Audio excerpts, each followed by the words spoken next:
What you're looking at here is a baby I've been working on for the past 5 years. If you're just buying it, then converting it and renting it, this sheet's for you. If you're buying it, rehabbing it, renting it, and refinancing it, this sheet's for you. So if whether you're doing the BRRRR or you're just gonna be buying and holding, you're still gonna be able to use this sheet, and I'm gonna go through both scenarios with you, and we're gonna get into it right now.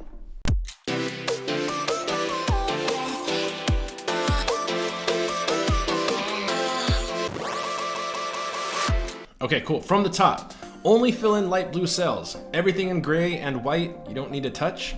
The other thing, just to quick, is duplicate this template, because if you modify the formula and something's wrong, you can always go back to the template. So I highly suggest you duplicate it, and then you can protect it. When you duplicate it, you just save it as like 123 address, and you only work from the 123 addresses.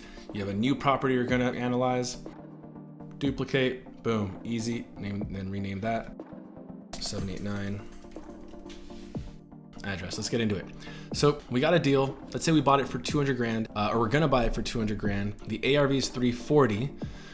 Closing costs without lender fees. This is critical.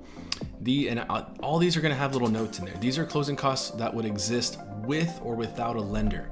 Title fees, recording fees, notary fees, insurance, possibly property taxes, but not always, right? That's important to separate from the lender fees, because if you come here and you're gonna buy this cash, then there's no lender fees. And so you don't wanna count, you don't wanna merge your closing costs with your lender fees. Now, most people are gonna buy this 20% down. Depending if you're gonna do the BRRRR strategy or not, this might be at a 12% interest rate. Loan period, for you to know, am I in a 12-month loan? Or is this a 360-month loan on your entrance? Lender fees, the dollar amount's right next to this. So you wanna add up all your lender fees. This is not just origination points. This could be processing fee, discount points, underwriting fees, origination fees, of course.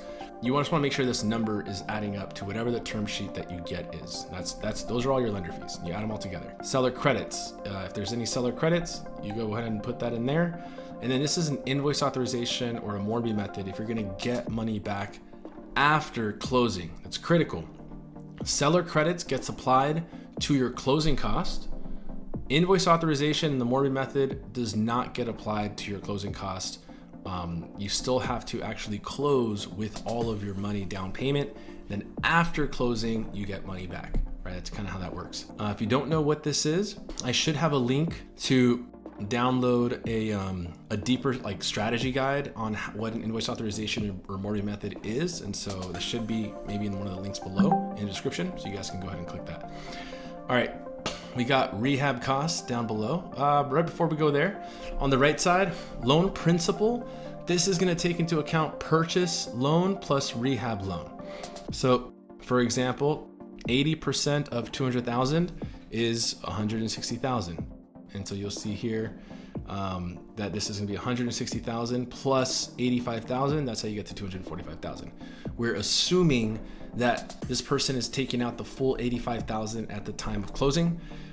It would be too complicated to try to figure out how many draws you're gonna do, the interest that's calculated against that rehab on a specific draw. Didn't wanna do that. So this is actually more conservative. This is assuming you're gonna be taking out the full rehab loan at the time of purchase. If the rehab is not financed, you just click this button and you can see that loan principal changes. If you're just gonna be using cash, then just click that button and it changes. All right, your down payment's 40 grand, 20% of 200, makes sense. Total closing costs, 9 grand. This is adding up your 5,000 plus your 4,000 right here. That's how you get to this 9 grand. That does change if you finance the rehab, because you're gonna pay lender fees on the rehab money. So I'm trying to make sure you guys understand that I'm putting in a lot of effort into thinking about the nuance in all of this. This is your initial capital deployed, 136,000. If you put seller credits on that, look what happens. Your initial capital deployed changes. Holding costs, this is depending on how many months of rehab you're gonna have, your holding costs are gonna change. And especially if it's not financed, then this is a lot easier versus if it is financed. Rehab until rent. All right, literally while I was going through this, I was like, I'll give it to you guys. So I just built this interest only button right here. Checkbox is interest only. This is gonna help you guys out because if you don't know me, my name is Fernando Corona, and 2024, I won this PadSplit Ecosystem Pioneer Award. We closed over 80 PadSplit loans, co-living loans. I worked with over 100 co-living loans specifically for co-living investors, whether we needed to actually use a specific product for co-living or it was just a co-living investor that was looking to buy and then convert. Overall, you need help in how to secure financing, leverage money from other places, right? It's not your money, it's not your capital, it's not your credit. There's just so much peculiar things in it, and we're here to help you. Remote lender. My name is Fernando Corona. I'm the owner. Happy to help you guys out. Let's get back into the sheet. Now you can see this cell over here, PI or IO, mortgage per month before refi.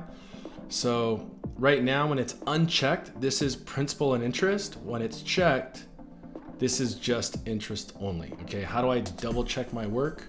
I just go to this mortgage calculator. I plugged in the same exact numbers, 245 loan, 245 loan, and put my down payment as 0, assuming that's 100% finance right there. Just for the sake of the comparison, interest rate 12%, property taxes 2,000, insurance 3,500. So 2,000, 3,500. Just want to make sure you guys understand everything's the same. I hit calculate, and it puts our monthly payment at $2,520, and that is our mortgage payment, $2,520. And then if you add tax and insurance equals this. But if we're just talking mortgage payment, principal and interest, it's $2,520. So that matches up right here. If we do principal and interest, $2,520, okay? Now, when you go to the amortization schedule and you look at the interest and principal, you go click monthly. Interest is $2,450, principal $70. Yes, believe it or not, interest and principal is not split 50-50. So you are paying a massive amount of interest and very little principal. So when you get like an interest only loan, it's not really doing much. So just to let you guys know, you switching that to interest only, the payment doesn't change a lot. I just want you guys to know it's not the calculator, it's literally just the game. So let's go back into this. I know it took us on a little tangent. Total closing costs. Ooh, why was that important? Because the holding costs change as you finance the rehab, right? You're gonna have significant change to your holding costs because now in your holding costs, you've got $2,400 of a monthly payment that you have to pay if it's financed. So you'll see that number drops, the holding costs drop if you adjust the months that you're holding onto the property, okay? And your holding costs change if it's interest only or non-interest only, blah, blah, blah. So you guys can see that changes accordingly. So I'm trying to make this as like detailed and thorough for you so that you understand how this whole thing works and you're ultimately just not blindsided because of a mistake or an error in the calculation. I'm trying to be pretty thorough, so bear with me. Hope you guys are enjoying this so far. Give me a like and a subscribe if you are enjoying it, because I like this stuff. I think it's pretty cool, and ultimately it should help you guys save hundreds of thousands of dollars if you're using this the right way. Equity from ARV after all cost.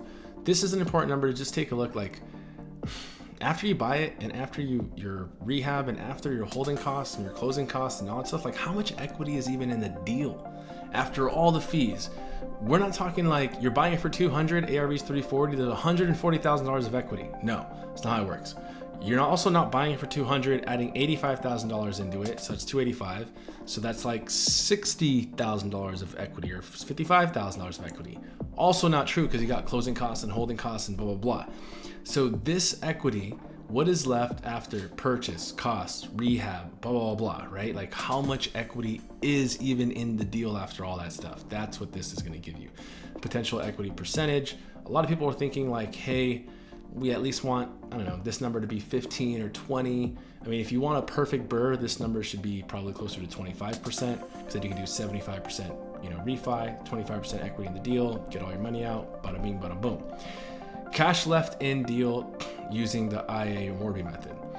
Okay, if you get a $50,000 invoice authorization, then it's going to just subtract the initial capital deployed minus your whatever your invoice authorization was. Okay, so that's just for you guys to note.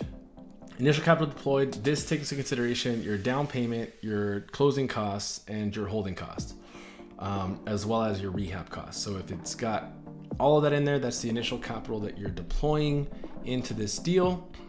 So let's move on down to rehab. Let's keep rocking. All right. So rehab costs, put in your rehab costs at whatever it's going to be. This you can include, I'll put a note in here, can include rehab and conversion. I do like to just distinguish between the two of these. Rehab is like if a property needs rehabilitation, you're replacing the gutters, the roof, the flooring, the kitchen, the cabinets, all that stuff, right? The bathrooms, that's rehab. Conversion is I'm putting up some walls and I'm furnishing. You're really just converting the property. There's a little bit of a difference. It is important in the nuance when you're talking to people, like, is a rehab because is the property value going to go up, or is it just a conversion, meaning you're going to make more money, but the property value doesn't necessarily go up? Okay, rent. I put 15 units in here for the ambitious people that are like, yeah, I got like a duplex, a 7-bed and a 7-bed and da da bing bada boom, or people got like 13 units. Cool, run it. In this case, just go ahead and add in here, and the total bedroom count will just automatically add. See that? You can put 0 as well. If you put 0, then you're good. So in this example, it's a 9-bed. Property taxes, make sure this is per year. Annual. Property management, 8%. Repair and maintenance, 5%. Reserves, 5%. Utilities per month, 600. HOA, if there's no HOA, 0. Other fees can be if you have a cleaner. If you have landscaping, then that's other fees. Vacancies, 7%. PadSplit platform fee. I think there's going to be more platforms coming out, not only PadSplit, and so they may charge a platform fee. So just go ahead and put that on there. Tenant member tenure days. How long does somebody stay in your property for on average? How many days? This is important because it's going to calculate your average cost per room turn based off of the number of room turns that you'll have per year. And that matters because if you're using PadSplit, that's how PadSplit charges you this additional 10 days PadSplit, average whatever expense. This took a long time to solve. Like, I'm gonna be straight up. This was pretty hard. And so if you're not using PadSplit, just do this and that goes to 0. If you are using PadSplit, turn that on. This number right here, I should have a video that shares with you guys how to actually find your tenure on your property, especially if you've been with PadSplit for a while, or just message your PadSplit rep and they should be able to share that with you. Like, hey, the average in this zip code or in the state is a certain amount of days. You plug that in, boom, boom, boom. Let's assume we're using PadSplit because I use PadSplit. Total rent minus your vacancies. You got your gross rent, you got your monthly taxes, you got your monthly insurance, monthly property management, monthly repair and maintenance reserve, monthly reserves, monthly utilities, HOA, other fees monthly. PadSplit platform takes their cut, their 8%. You're also giving them this is averaging the 10 days. Total monthly expenses, your NOI takes in your gross rents minus your operating expenses. That's your NOI. And then if you have a mortgage, then that's going to be factoring that into there. Your total monthly cash flow is $463 based off of these numbers. If you were just like buying, rehabbing, converting, and renting, you have the numbers there. You may be like, I'm not really stoked on that. That's fine. So let's look at what happens when we refinance. On refinance, we go to 75 LTV. Our loan amount is $255 because that is based off of the ARV of 340. And we're gonna get into an interest rate of 7.5%. This is May 27th, 2025. So rates are just where they are. So maybe in like 5 years, rates are in 5s. I don't know. We'll find out. 30. Find out how many years. Usually it's a 30-year loan. Your refi costs, just put a number there. That should account for title fees and lender fees, processing fees, underwriting fees, all that stuff, right? You put that in there. Now we got our expenses on this side, which is just a drop down. It's just a drop down of that stuff. Mortgage per month after refi. Now this is only principal and interest. So principal and interest mortgage per month after refi. I'm not putting tax and insurance in there because remember, I already got the tax and insurance in the total monthly expenses. So I'm not double dipping. Then we've got, now we have our monthly cash flow, $1,200. Okay, cool. I'm not opposed to that. Cash on cash, 23%. Okay, looks pretty good. Now, cash profited or left in the deal. Okay, if it's negative, that means you left money in the deal. You're not getting all the money out. Remember up here, we had your initial capital deployed of 143,000. Well, in this case, when you go to do the refi, you have to leave $60,000 in the deal. Total investment 155. Nice. Cash back from deal, you're getting back 95 grand. So that's why it's 155 minus this 95. You're still leaving $60,000 in the deal. And your PITIA is 2241. That's your 1783 plus your taxes and your insurance. That's it, guys. We're looking good. So, I mean, if your cash on cash is 23, 24%, you're in a 9-bed, 3-bath or something, and this is doing really well, and you're at you're leaving 60 grand in the deal. Like, this is a good deal. And this is just an example deal that we're working on right now. But like this is a good deal. You obviously need some money to play. So you would, you would have needed to raise this capital, partner with people, and at the end of it, you still need to partner. It's either your money or it's a partner's money. So you're probably getting a private money partner. If this money is leveraged, meaning somebody's using a HELOC and they're leaving this HELOC in the deal, you have to account for that. Like, this is not gonna be 23%. You gotta take that 60,000, whatever the interest rate is there, and that cash on cash is gonna drop. That happened to me. I didn't do my full calculations, and now I'm not making as much as I projected. So hopefully you guys got a lot of value from this. This took a lot of time that Tiago and myself put into it. I had a lot of investors vet a lot of this as well. I know that there will continue to be more revisions. As you can see, we're already at version 5.0. Now, actually, I made some revisions. Version 6.0, and it's the 27th. All right. Thank you so much for everybody that's watching.